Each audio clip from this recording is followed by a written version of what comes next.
Encounter is brought to you by the Broome County Council of Churches, where we connect compassion with needs as we inspire growth with dignity.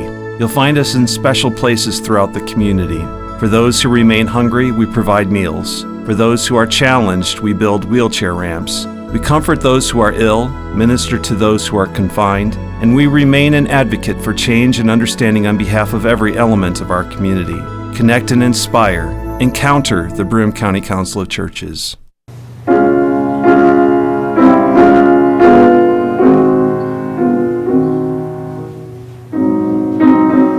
Hello friends, welcome to the Encounter program, sponsored by the Broome County Council of Churches. My name is Mark Kimpland. I'm the pastor at the Endwell United Methodist Church, and it's great to have you with us this morning.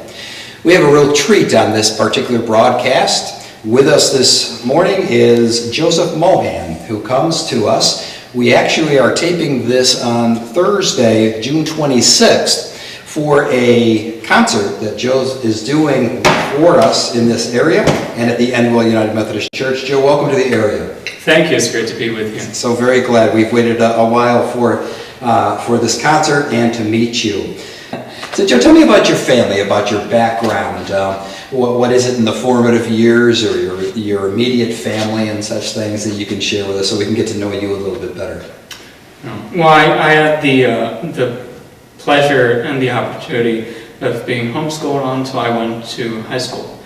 And as a young musician, I think what that afforded me is being able to study with some of the best teachers in the area and not having to really worry about, I'm only available after 3 p.m. or I'm only after 4 p.m. Because in the years before I was a teenager, I guess those were some of the most instrumental years because I didn't really feel like I had to play because I needed to make a career out of it. At that point, there was no thought in the back of my head that someday I have to be able to make money doing this. I could just play because I loved it. Joy. Yes. And yeah, I guess if that didn't happen, I don't know if I would be here. That's a great point.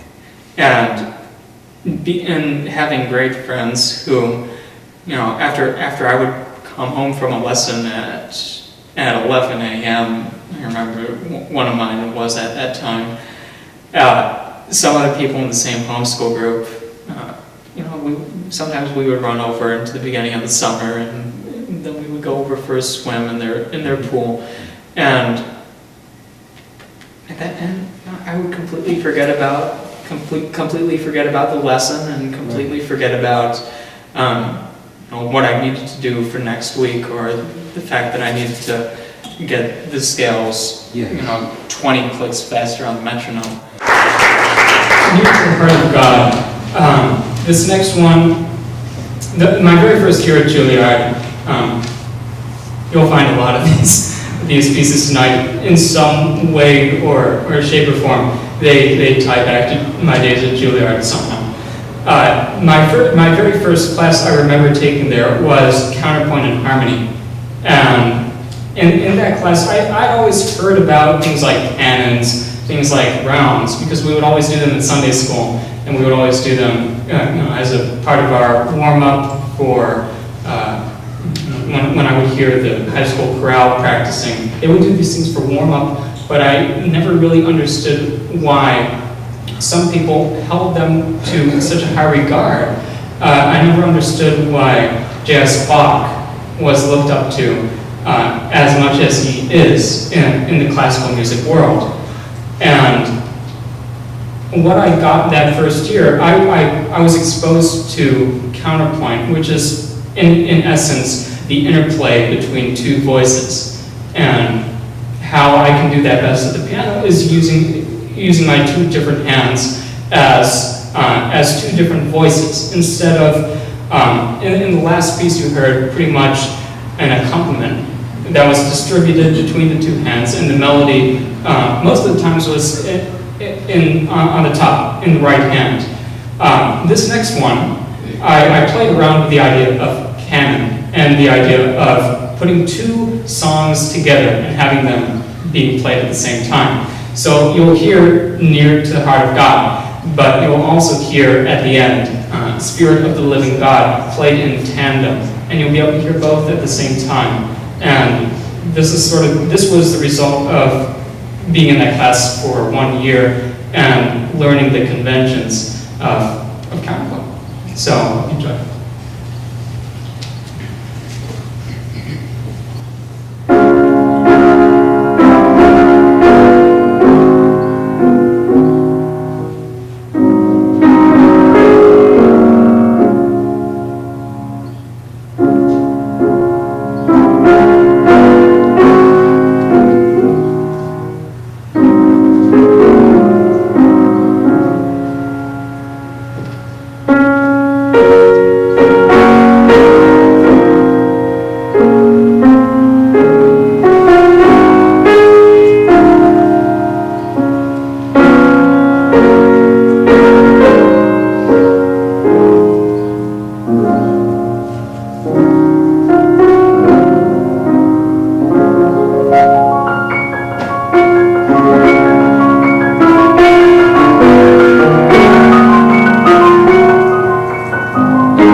Tell me about that journey with music and such. How young were you when you finally really understood that you had a gift, and a gift that you wanted to share with the rest of the world? I think that's still debatable. Yeah. There are many days that I still think that's debatable.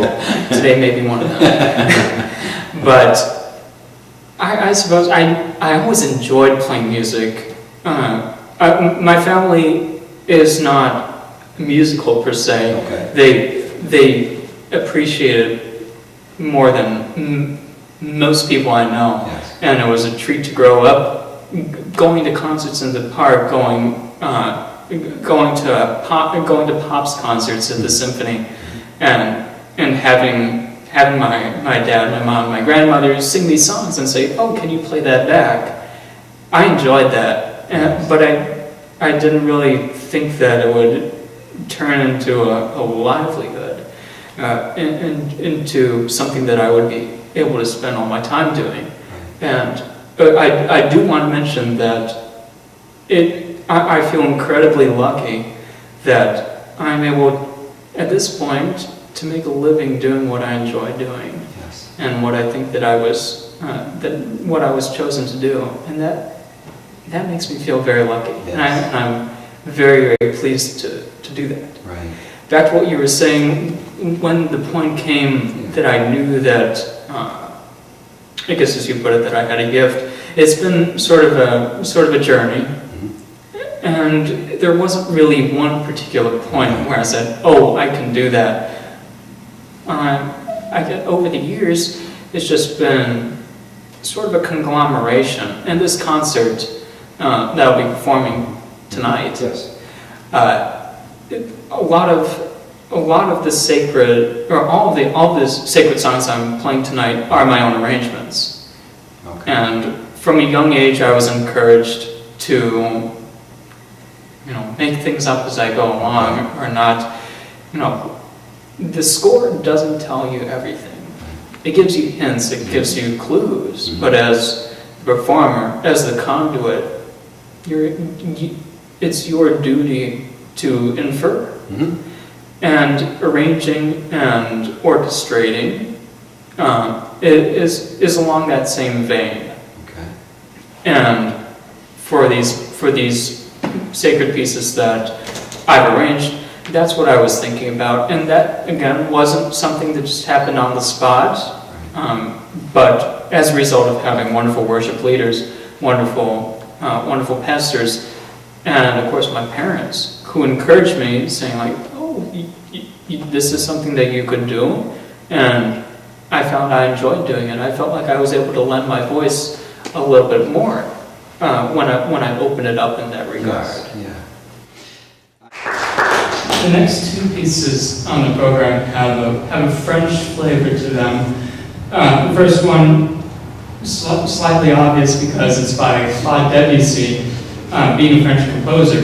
And the Joyeuse translates to the joyous island, and it's characterized much like I described the water section of "This Is My Father's World." It has a lot of scales and a lot of arpeggios that are very light, but they come out at certain places, which are the brilliance and, of course, the joyfulness of the island.